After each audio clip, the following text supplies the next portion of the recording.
తెలంగాణకు సంబంధించి అయితే ప్రస్తుతం నాకున్న సమాచారం ప్రకారం 13 లక్షల కోట్ల జిఎస్డిపి స్టేట్ జిఎస్డిపి ఎట్లా పెరిగింది చెప్పండి. అంటే ఇది ఎట్లా పెరిగింది చెప్పండి. అదే నా ప్రశ్న సార్. అంటే పూర్తి కానివ్వండి. అంటే బాగానే ఉంది కదా, ఖజానాలో డబ్బులు లేవు అని అంటున్నారు. ఇంకోటి ఏంటంటే ఇక్కడ నా ప్రశ్న, రెండు ప్రశ్నలు ఉన్నాయి ఇందులో.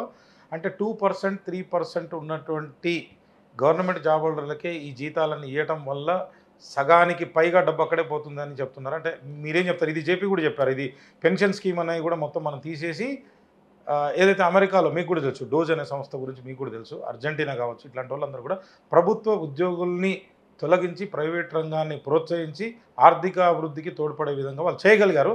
ఈ ప్రూఫ్స్ కూడా మన దగ్గర ఉన్నాయి. ఏం చెప్తారు ప్రకాష్ గారు? అంటే దేశాల సైజును బట్టి విధానాలు మార్చుకోవాలి. భారతదేశం లాంటి కాడ అటువంటి సాధ్యం కాదు. చిన్న చిన్న దేశాలలో అవి సాధ్యమైతే, ఇప్పుడు ఉదాహరణకు మన పక్కన శ్రీలంకలో తిరుగుబాటు వచ్చింది, ప్రభుత్వం కూలిపోయింది. బంగ్లాదేశ్లో వచ్చింది, ప్రభుత్వం కూలిపోయింది. నేపాల్లో వచ్చింది, ప్రభుత్వం కూలిపోయింది. భారతదేశంలో అవుతుందా? అది సాధ్యమవుతుందా? ఎక్కడో ఒక మూల సాధ్యమవుతుంది అంటే కాదు, అమెరికాలో కూడా సాధ్యం కాదు. నేను అనేది ఏంటంటే విధానాలు కూడా ఈ దేశంలో నువ్వు పెన్షన్ స్కీమ్ తీసేసినావు అనుకోండి, చాలా వ్యతిరేకత. ఇప్పుడు 2005లో తీసేస్తేనే ఇప్పుడు మళ్ళీ దాన్ని పెట్టాలని చెప్పేసి అన్ని పార్టీలు సంతకాలు పెట్టాయి. దానికోసం ఒక పెద్ద యుద్ధం నడుస్తాను. ఇక్కడ సమస్య ఏంటంటే వనరులను సృష్టించాలి. ఉదాహరణకు దానికి బెస్ట్ ఎగ్జాంపుల్ ఎవరో కాదు, కేసీఆర్ గారే.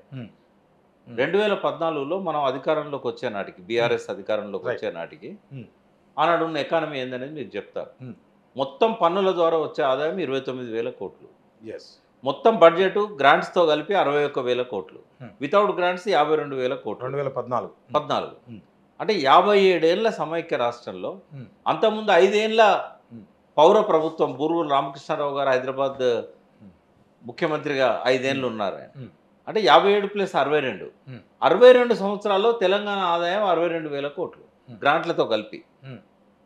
కేవలం 9.5 సంవత్సరాలు కేసీఆర్ గారి పీరియడ్. అందులో 2 ఏళ్ళు కోవిడ్లో గ్రోత్ రేట్ లేదు, లాక్డౌన్లు ఇవన్నీ పోయినాయి. అంటే 7.5 సంవత్సరాల్లో, జాగ్రత్తగా వినండి, 62 సంవత్సరాల్లో 62,000 కోట్లు, 7.5 సంవత్సరాల్లో 2,50,000 కోట్లు తీసుకెళ్ళాడు. 62,000 కోట్లు ఎక్కడ, 2,50,000 కోట్లు ఎక్కడ? ఒకటి బడ్జెట్. నేను చెప్పేది బడ్జెట్.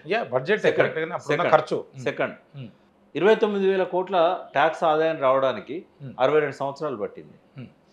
కేవలం 7.5 సంవత్సరాల్లో 1,12,000 కోట్లు తీసుకుపోయాడు. ట్యాక్సులు పెంచకుండా, భూమి పన్ను రద్దు చేసి, నీటి తీరువా తీసుకోకుండా 1,12,000 కోట్లు తీసుకుపోయాడు. 29,000 కోట్లు 62 సంవత్సరాల్లో వస్తే కేవలం 7.5 సంవత్సరాల్లో 3 రెట్లు 4 రెట్లు పెరిగింది.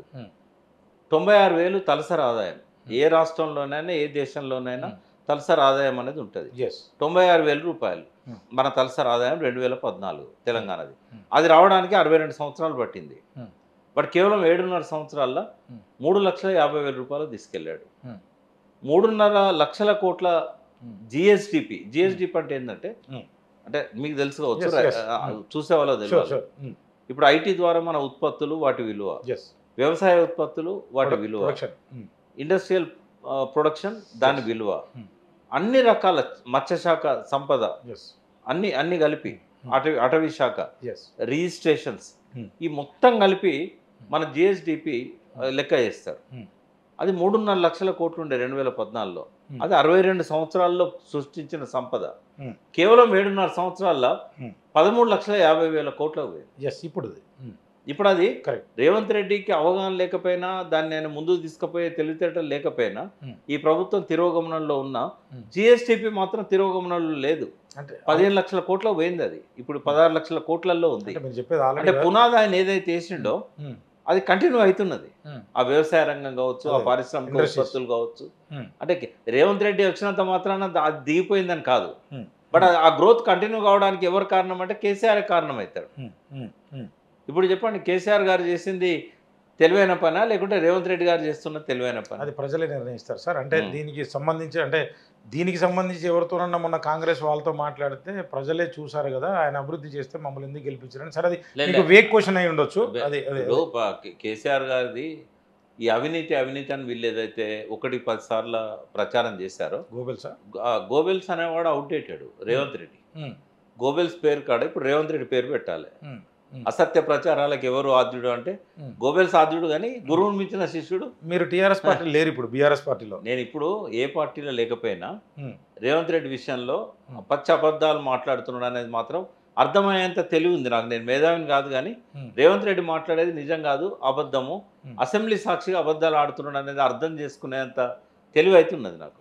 మీరు చెప్పంటే వరుసగా చెప్తా ఆయన ఎన్ని అబద్ధాలు ఆడుతున్నాడు అనేది. ఇప్పుడు అసెంబ్లీలో మేడిగడ్డ మీద ఎక్స్పర్ట్ రిపోర్ట్ పట్టుకొని మేడిగడ్డ వద్దన్నారు అన్నాడు. మీరు నమ్ముతారా? మీకు రిపోర్ట్ ఇవ్వమంటే ఇస్తే ఇప్పుడే మేడిగడ్డ వద్దన్నారా? రిటైర్డ్ ఇంజనీర్స్ మీరు శ్యాంప్రసాద్ రెడ్డితో మరి ఆయన వద్దన్నాడా? మేడిగడ్డ వద్దన్నాడా?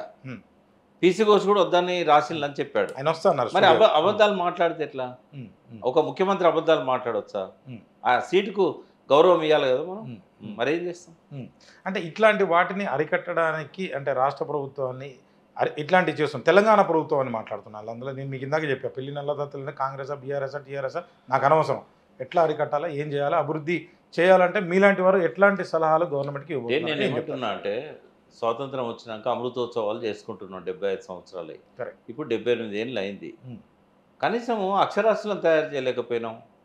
తెలివితేటలు ఎక్కడి నుంచి వస్తాయి వాళ్ళకు? పేపర్ చదివే జ్ఞానం లేనప్పుడు ఇక మీడియాలో ఏది వినబడితే గదే నమ్ముతారు కదా వాళ్ళు. జనంలో సోయి రావాలి, నీళ్ళ మీద కానీ పాలన మీద కానీ ఎకానమీ మీద కానీ. వాళ్ళకి ఇది నేను అనుకుంటా నా ఊపిరి ఉన్నంత వరకు అది సాధ్యం అవుతుందో కాదో తెలియదు. ఎందుకంటే ఈ అజ్ఞానం అనేది రోజు రోజు పెరుగుతూనే పోతున్నది. అజ్ఞానం నిరక్షరాస్యులనే కాదు, అక్షరాస్యులలో కూడా అజ్ఞానం పెరిగిపోతూ ఉన్నది. ఎందుకు అంటే వీళ్ళు అక్షరాస్యులే కానీ జ్ఞానులు కాదు అనేది చెప్పడానికి 100 ఉదాహరణలు ఉన్నాయి. ఎందుకంటే వీళ్ళు టైం ఇయ్యరు, తెలియని దాని మీద మాట్లాడుతూ ఉంటారు. తెలియని దాని మీద మాట్లాడితే ఆ సబ్జెక్ట్లో ఆయన అజ్ఞానే అవుతాడు కదా. క్యూసెక్కులు తెలివాయి, టీఎంసీలు తెలివాయి, నది ఎక్కడి నుంచి ఎక్కడ పోతుందో తెలియదు, ఎక్కడ ఏ నది ఉన్నదో తెలియదు. నీళ్ళ మీద మైక్ పెట్టినాం కాబట్టి మాట్లాడుతూనే ఉంటారు.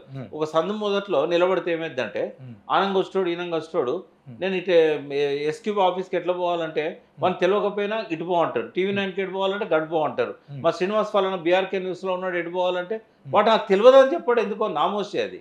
వాడు గిట్టుపోవని చెప్పి విజయనగర కాలనీ దిక్కు చూపెడతారు. ఎన్ని సంవత్సరాలు తిరిగినా బీఆర్కే న్యూస్ రాదు కదా. ఇది ఇక్కడ జ్ఞానుల యొక్క మేధావితనం. నేనేం చేయాలి అంటే పక్కదో పట్టిస్తున్నారని అంటున్నారు మీరు. తెలియకపోతే మాట్లాడదు శ్రీనివాస్. నన్ను కొంతమంది మీడియాకు పిలిచారు, ఏది ఈ ఫారెక్స్ మీద, స్టాక్ ఎక్స్చేంజ్ మీద, ఫారెక్స్ మీద, రేసుల మీద. నాకు నేను చెప్పిన నాకు ఆ విషయాలలో నేను అజ్ఞానిని, జీరో నాలెడ్జ్, నేను మాట్లాడలేను అని చెప్పాను. తప్పేమున్నది? ఇవాళ పిలిచి అమెరికా రాష్ట్ర సంబంధాల మీద మాట్లాడాలంటే నేను స్టడీ చేసి మాట్లాడగలుగుతా, కానీ నోటికి వచ్చింది మాట్లాడలేను కదా. మళ్ళీ నేను 4 గన్మెన్లు పెట్టుకోవాలి, 4 రౌడీలు పెట్టుకోవాలి. అందుకని నేను ఆమె గురించి మాట్లాడా. ఇప్పుడే కాదు, ఎప్పటికీ మాట్లాడా. ఆ ముఖ్యమంత్రి అయినా మాట్లాడా, ఆ ప్రధానమంత్రి అయినా మాట్లాడా, ఆ ప్రతిపక్ష నాయకురాలైనా మాట్లాడా, ఆమె ఏం చేసినా ఆమె గురించి నేను మాట్లాడా. నా మైండ్లోకి వెళ్ళి ఆమె పేరే తీసేసిన నేను. మొన్న జయప్రకాష్ నారాయణ గారి ఇంటర్వ్యూ మీరు చేసినప్పుడు వారు మాట్లాడే దానిలో కొన్ని విషయాల మీద క్లారిటీ ఇస్తే బాగుండు అనిపించింది. ఎందుకంటే వారంటే నాకు చాలా గౌరవం. ఫస్ట్ ఏంటంటే నేను అంటున్నా జేపీ గారిని ఒకసారి చూసుకోమనండి. ఏ దేశంలో అయినా కాస్ట్ బెనిఫిట్ రేషియో చూస్తారా? నీటికి కాస్ట్ బెనిఫిట్ రేషియో లెక్క కట్టాలంటే 100 లాభాలు ఉన్నాయి. మరి శశిరెడ్డి గారు కూడా ఇదే దానిపైన మొన్న అవుట్డేటెడ్ నాలెడ్జ్ దెబ్బ. గ్లోబల్ వార్మింగ్ పైన స్టడీ సరిగా లేదంటారా? కనీసం మనం దాని గురించి తెలుసుకోవాలన్నా మనం మాట్లాడితే బాగుంటుంది. రైతుల కుటుంబం మీద ప్రేమ ఉండదా? బిడ్డల మీద ప్రేమ ఉండదా? భార్య మీద ప్రేమ ఉండదా? 35,000 మంది రైతులు చచ్చిపోయారు కదా.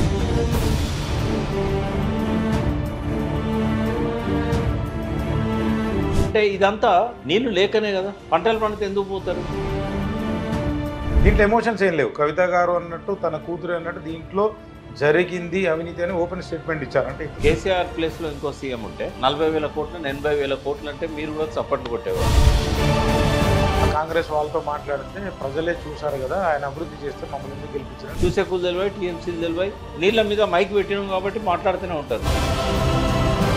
లంకె బిందెలు ఉంటాయని అనుకుంటే ఖాళీ కుండలు అని ఎప్పుడైతే ముఖ్యమంత్రి గారు కామెంట్ చేశారో ఆయనకి ఎకానమీ మీద అవగాహన లేదని చెప్పి అర్థమైంది. కాంగ్రెస్ పార్టీ అట్లనే అంటుంది, బీజేపీ అదే అంటుంది. వాళ్ళకేమో దురుద్దేశాలు ఉన్నాయి, జేపీ గారికి దురుద్దేశాలు. రేవంత్ రెడ్డి విషయంలో పచ్చి అబద్ధాలు మాట్లాడుతున్నాడు అనేది మాత్రం ఎక్కడన్నా అవినీతి మీద ఒక సింగిల్ పేజీ దరఖాస్తు ఉందా? వ్యవస్థల్ని మ్యానిపులేట్ చేస్తున్నారని చెప్పి అంటే మీరు ఎట్లా చెప్పగలుగుతారు? ఇప్పుడు మేము ఇచ్చిన రికార్డ్స్ అని ఉన్నాయి, మా పేరే మెన్షన్ చేయలేదు రిపోర్ట్లో. ఈవెన్ సిబిఐ ఎంక్వైరీ చేసినా శిక్ష పడదు. ఇప్పుడు ఇప్పుడు రాష్ట్ర రాజకీయాలు ఇట్లా తయారైతే మన రాష్ట్ర భవిష్యత్తు పరిస్థితి ఏందని ఇప్పుడు ఎన్ని మీలాంటి మీడియాలతో మాట్లాడినా ఈ సమాజం మారుతుందనే నమ్మకం నాకు లేదు. కులాలు మతాల కన్నా అత్యంత ప్రమాదకరమని నా కామన్గా నా స్టేట్మెంట్. అంటే నాకైతే దేశంలోనే ఉండాలనిపిస్తుంది. పెళ్లి నల్లదత్తులు కాంగ్రెస్ టీఆర్ఎస్ నాకు అనవసరం. ఎట్లా అరికట్టాలా, ఏం చేయాలి? పేపర్ చదివే జ్ఞానం లేనప్పుడు ఇవి వినబడితే గదే నమ్ముతారు కదా వాళ్ళు.